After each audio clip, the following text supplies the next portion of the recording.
És un repte per l'associació, per aquesta junta i les juntes que vindran, tenir més habitatges en diferents fórmules d'atenció depenent de les necessitats de cada usuari. Les residències s'han anat quedant petites, es veuen quedar lo de Can Aleix, que també ha anat bé. L'altre repte de futur, home, es fan grans. Per tant, una residència per gent gran. Estem veient amb el tema de l'envelliment que com a associació ens hem de posar molt les piles perquè la gent se'ns fa gran. I que envelleixin també una mica, no?, amb la millor qualitat de vida possible, no?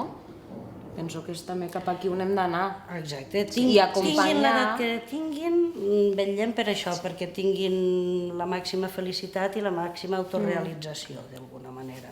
El paper que realment tampoc no hem de perdre realment de la vulneració de drets de les persones, tan senzill com el dret al sufragi.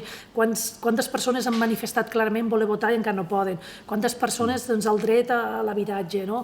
El dret al treball. Tenim serveis obsolets de l'administració des de fa més de 20 o 25 anys. A mi el que sí em fa por és si realment els governs vetllaran com s'ha de vetllar per aquestes persones. Això sí que em preocupa.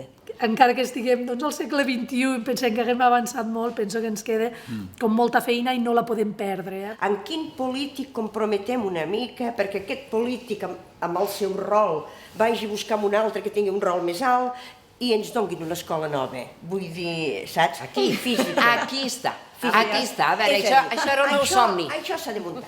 No, la situació de l'escola nosaltres la trobem ideal. Privilegiada. La situació geogràfica, diguéssim, Sí. és ideal. Llavors, al tanto, que no mos donguin aquí de dir una cosa meravellosa, però que sigui una gàbia d'or. No la volem, una gàbia d'or.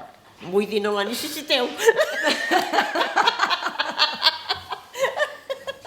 El futur de l'associació és passar per a cada vegada, penso que hi haurà col·lectius que necessitaran més atencions, en particular potser tot el tema de malalts mentals.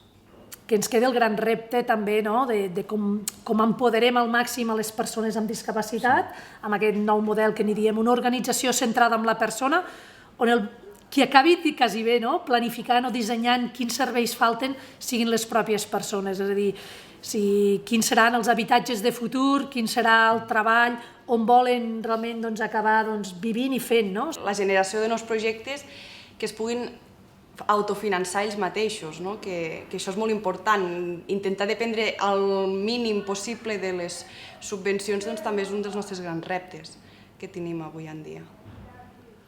Ens ha d'ajudar de cara al futur Fundació Alba Futur. Fundació Alba Futur ha de ser una eina per canalitzar des de llegats, donacions, a aconseguir fons. Amb el tema de la reinserció, o sigui, el teixit empresarial d'aquí tenim molt a fer encara. Vull dir, crec que hem de ser més sensibles amb aquest tema. Vull dir, hem d'anar incorporant aquesta gent. Som els únics que ho podem fer-ho. I crec que tenim una obligació de fer-ho. Cadú amb les seves possibilitats. Potser una cosa és dir, escolta, jo agafo algú durant 2 hores al dia, l'altre pot ser 3. Però tot això d'aquí crec que encara hem de fer molt i hem de trencar aquestes barreres perquè el que porta a aquest lloc de treball, la satisfacció que això li porta a l'empresari és increïble. I això al final una mica el que comentes, fins que no es prove no se sap. Donar continuïtat amb aquest, amb un treball en xarxa des d'una dimensió d'atenció a les persones, una dimensió molt àmplia, per tant no només discapacitat, sinó suport entre les entitats, entendríem, del tercer sector, les entitats socials, és un gran repte. No és només aquest tipus d'entitats que s'han de reivindicar, sinó un model d'economia diferent, un model de relació de les persones diferents, de manera de fer activitat econòmica, de manera de fer territoris, i tot això que està creixent és el que s'ha de reivindicar i s'ha de fer una societat diferent i aquí hi som tots. El que sí que demanaria és que hi hagués una gran cohesió a la Junta, a l'equip de govern i que realment continuéssim treballant amb la il·lusió, vencent les dificultats que n'hi haurà, perquè aquest projecte és molt important per la gent d'aquí.